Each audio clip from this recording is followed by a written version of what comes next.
Peter. And welcome to the series finale of Life Support.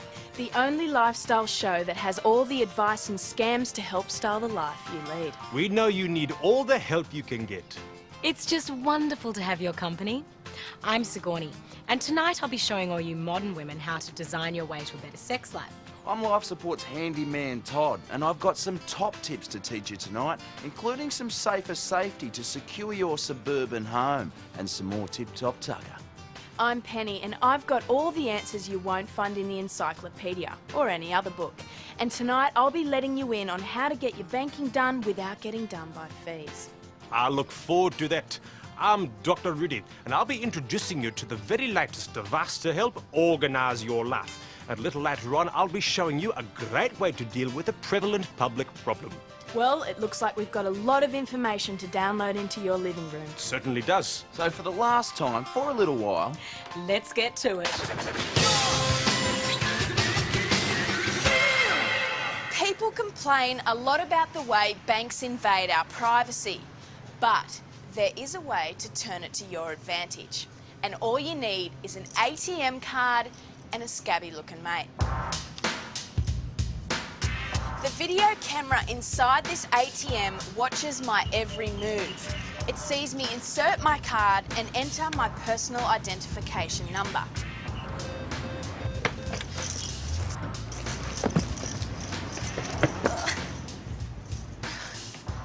Be careful not to touch the money. Your friend has to take it direct from the machine.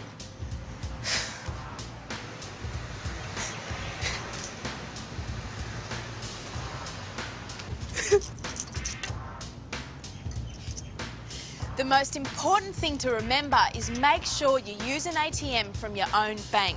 One brand of bank won't pay up if you're robbed at the other bank's ATM. See ya.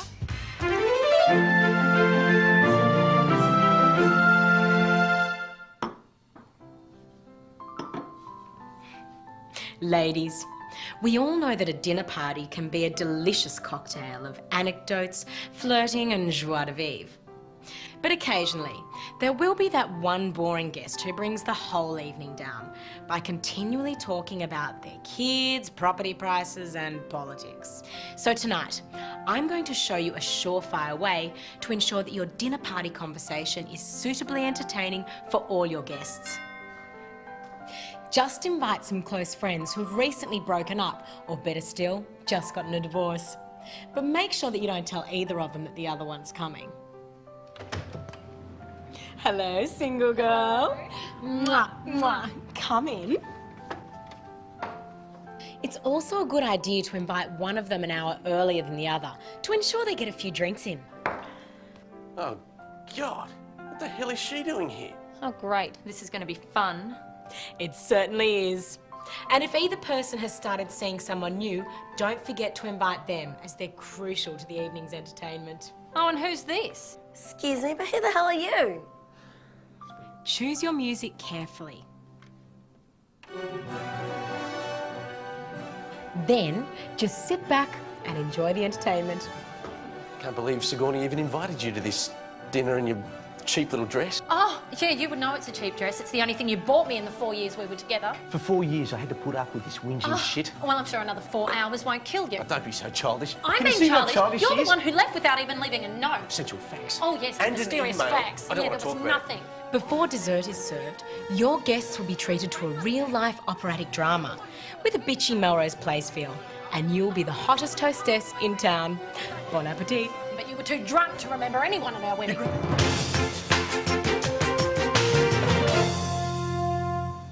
Thousand. Dr. Rudy here.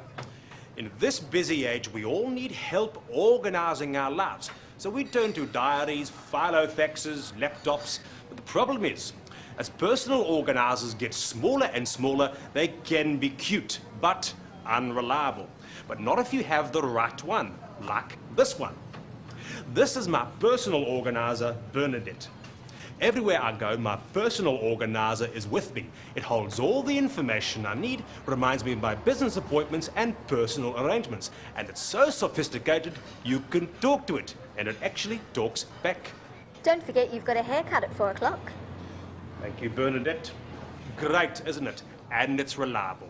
It's only crashed a couple of times, and I've only had to reboot it once. Come along, Dr. Rudy. We really have to go now. Yes, all right. After your haircut, you've got a meeting at 5 o'clock and then an early dinner appointment. This is Dr. Rudy helping you to get the most out of the little things in life.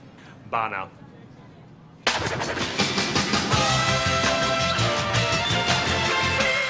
My word, Dr. Rudy, what a wonderful way to keep track of your day. So cute. So tell me, does it really work that well? Absolutely, Sigourney. Of course, being so small, they can be easy to lose, but you really should consider getting one. So, Dr. Rudy, what have you got planned for our time away from the television? Well, Sigourney, I must say, I certainly am going to miss you. Oh, Dr. Rudy, you're such a sweetie. I'm going to miss you too. I know. As for our break, I suppose that after checking in with my junior resident, I really should be checking on my vineyard in Rhodesia. Oh, it must be lovely there. Oh, if you're heavily armed, it can be a beautiful part of the world. So what about yourself, Sigourney? What does our little brack hold for you? Well, I certainly plan on continuing to give advice to modern women all over Australia through my regular magazine columns. And then there's the regular get-togethers and dinner parties. So many people to catch up with. Well, we've all been run off our feet the whole time, haven't we? Helping average Australians is a big undertaking.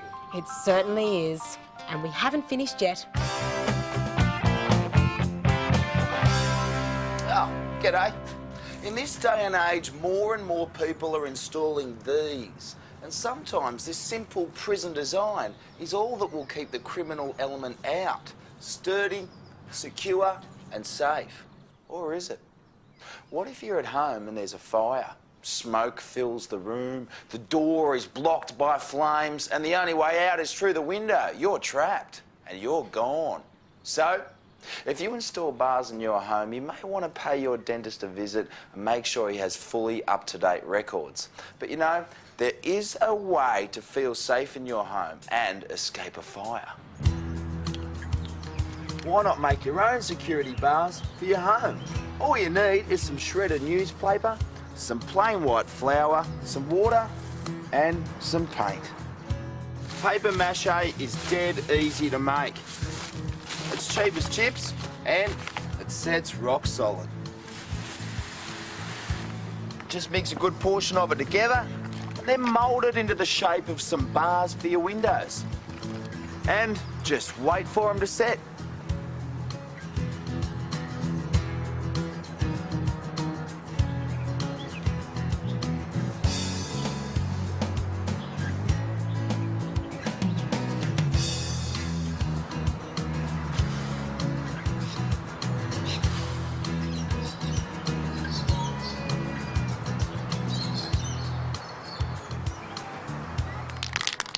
Then just give them a lick of some of this metallic paint.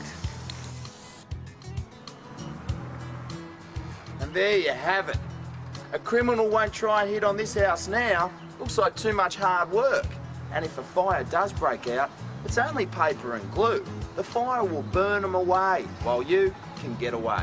So take a safer safety tip from Todd. Don't let your security grill become a char grill.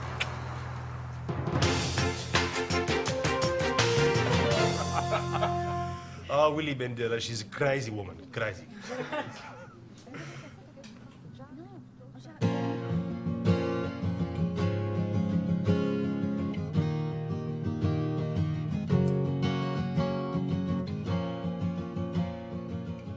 Has this ever happened to you? An evening out with friends, fine wine, good conversation, and an extremely pleasant ambiance.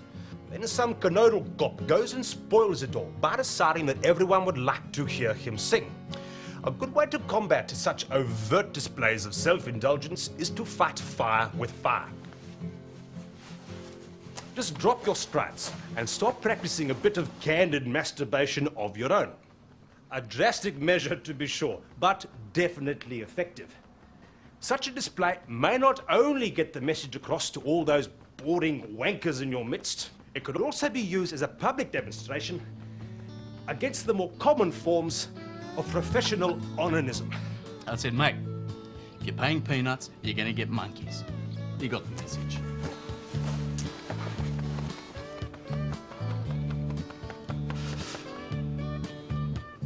Its minimalism belies the work's complexity, wouldn't you say? Yes, it's certainly an original exposition of two-dimensional space. There you have it. Not only pleasurable, healthy, and potentially communal, but also a positive act of ridicule and criticism against all those wankers we have to deal with on a daily basis. And as the old saying goes, if it feels good, do it. Bye now. It's a beautiful world, so we should be nice to each other. And if somebody's got to become a wanker, he can be a wanker on his own. See, this guy's like my brother here. I could call him wanker, anything, because we're close to each other, you know? But to other people's, we don't want to know, you know? Oh, man, I met heaps of them around here. What, literally wankers? Yeah, no way. Meet them all the time.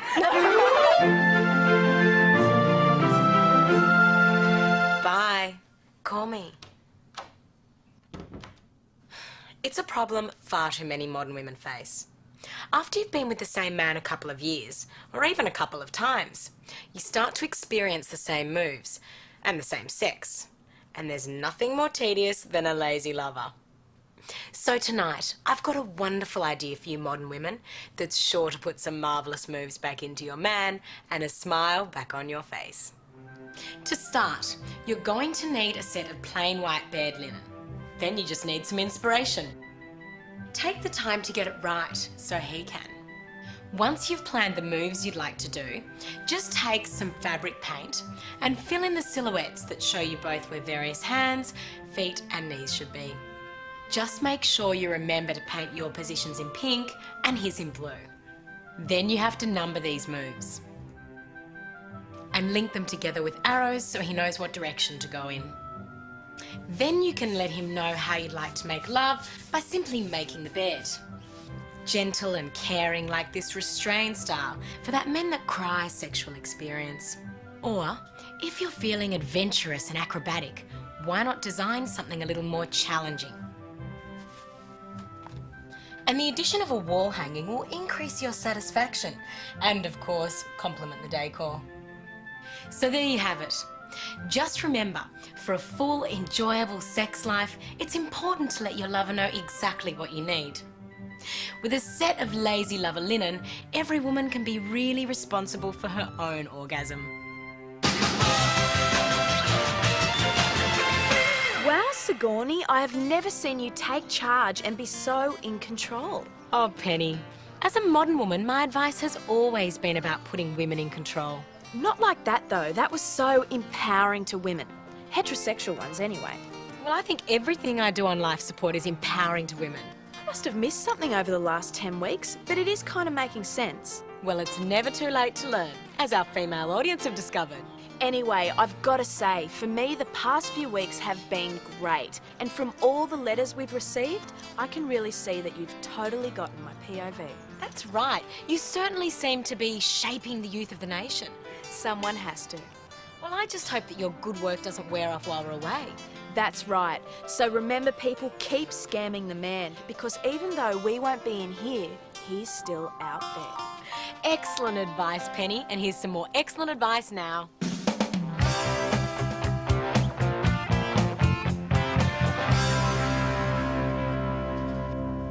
In recent years, a lot of Australians have discovered the rich tradition of bush tucker cooking. As far as this continent's natural produce goes, our Indigenous forebears have passed on the knowledge of what's hot and what's not. In fact, we are the only nation on Earth that actually eats its own coat of arms. But some folk take a dim view of this. There are all sorts of rules and regulations to stop the mass mastication of native fauna. But accidents do happen. And if you take a tip from Todd, you'll be there to reap the rewards.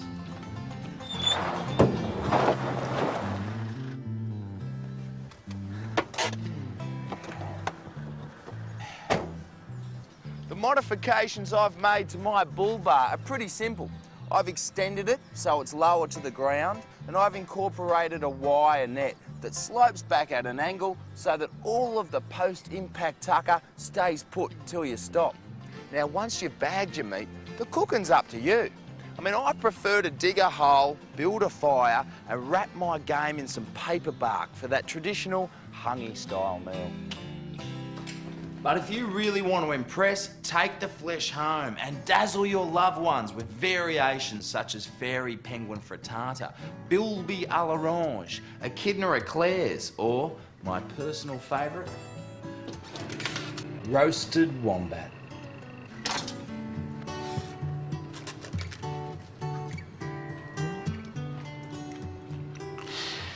Now that's advanced Australian fare.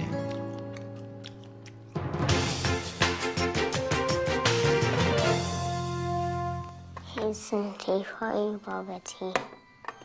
Would you like some milk with that bubble tea? How's it? Dr. Rudy here again with more timely advice for prudent parents concerning a dangerous condition which can affect children as young as 2. Do you like a biscuit with that bubble tea? Imaginary friends. They are the silent partner in a child's life, and if they aren't dealt with at an early age, they can inflict untold damage to that child's future. You see, this can be a very sad genetic blueprint. Basically, Luke here will grow up to be a wino. You see, winos like Ted here are simply unclean, fetid adults that still have imaginary friends. And unfortunately, in most cases, that friendship has soured. And now all they do is fight. Yeah. And the reason for their falling out is very simple. You see, Ted's imaginary friend has made more from his life. He has a good job and lives in an enviable house, is married to a beautiful woman and drives a nice car. And obviously Ted resents this, especially considering it was his imaginary friend who first suggested they go to the pub for a couple of beers. So, how do you protect your child from the influence of their imaginary friend? All you have to do is go out and buy a child-sized coffin. This one looks about Bobbity's size. So the thing to do in the morning is place the coffin on the floor of your child's bedroom. Then when they wake up, simply break the news that their imaginary friend has died during the night. He died. Your child will be so devastated by this news, they will never want to take the chance and dream up a friend again. So protect your child's future today and kill off that imaginary friend tonight. Bye now.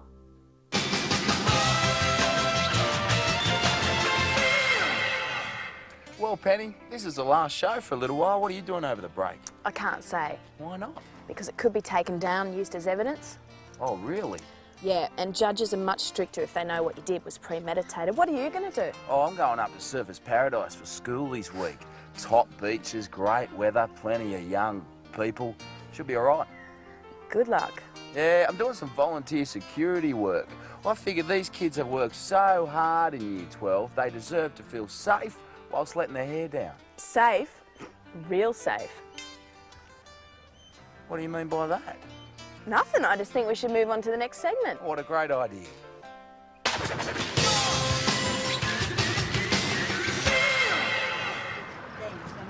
I understand. I'm scared.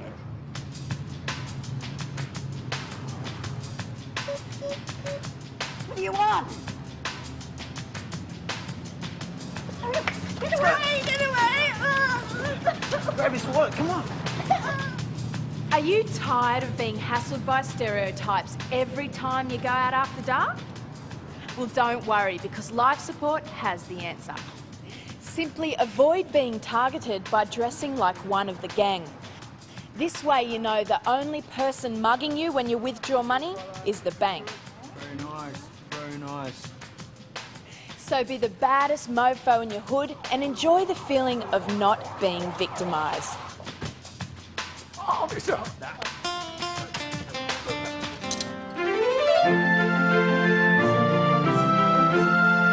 You know, every week I get hundreds of letters all asking me the same question. Sigourney, how should I invest my money? Yes, this is one of the great dilemmas of being a modern woman. Of course, back in the good old days, women didn't earn any money, so they never had to worry about these silly problems. But now, it really is very important that a modern woman invest her money wisely so that she can reap the maximum return. First of all, a lady needs to understand the lingo. Basically, there are two things you can put your money into: assets and liabilities. An asset will bring you a return on your investment, whereas a liability will incur further costs for you to meet.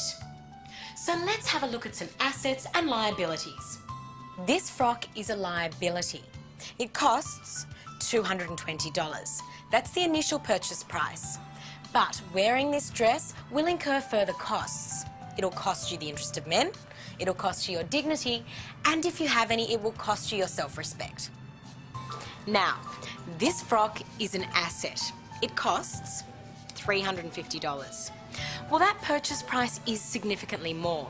But once you make that initial outlay, this asset will reap significant returns, both in terms of short-term dividends in the form of one-night stands and long-term growth in the form of a committed relationship, maybe even marriage. And who can put a price on marriage? And there you have it. Everything a modern woman needs to know about investing money without having to read those boring financial papers. And there's just one more thing to remember. You must diversify your portfolio. I'll take the lot.